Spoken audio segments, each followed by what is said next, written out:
চাঁপাইনবাবগঞ্জ থেকে নোয়াখালীগামী মামুন পরিবহনের এই বাসটি কুমিল্লার পদুয়ার বাজার রেলক্রসিং পার হওয়ার সময় দুর্ঘটনার মুখে পড়ে।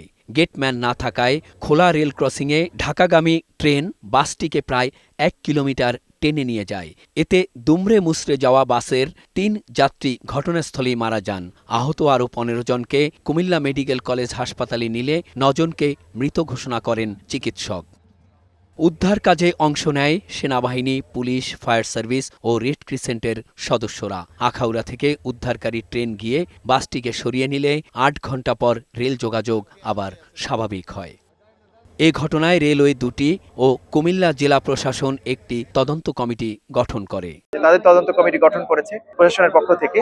সেখানে আমাদের বিজ্ঞ অতিরিক্ত জেলা ম্যাজিস্ট্রেট থাকবে, তারপর আমাদের হাইওয়ে পুলিশের যিনি ইনচার্জ আছেন এখানে থানা, তারপর এডিবিআরটিএ, যেহেতু মহাসড়কের ঘটনা এডিবিআরটিএ থাকছে, তারপর রেলওয়ে এখানে কুমিল্লা যে রেল স্টেশন মাস্টার, যেহেতু রেলের একটা বিষয় আছে।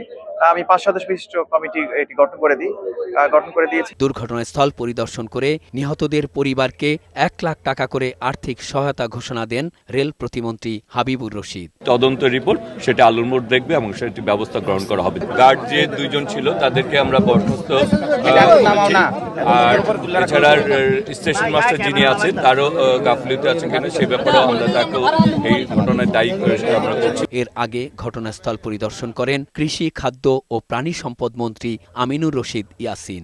রেলওয়ের পক্ষ থেকে তদন্ত কমিটি গঠন করা হয়েছে, ডিসি সাহেবের পক্ষ থেকে তদন্ত কমিটি গঠন করা হয়েছে, রেলওয়ের পক্ষ থেকে বোধহয় এর মধ্যে ২ জনকে সাসপেন্ডও করা হয়েছে। এছাড়া ঢাকা-চট্টগ্রাম মহাসড়কের ফেনীর রামপুরায় বাস, অ্যাম্বুলেন্স ও মোটরসাইকেলের ত্রিমুখী সংঘর্ষে ৪ জন নিহত হন।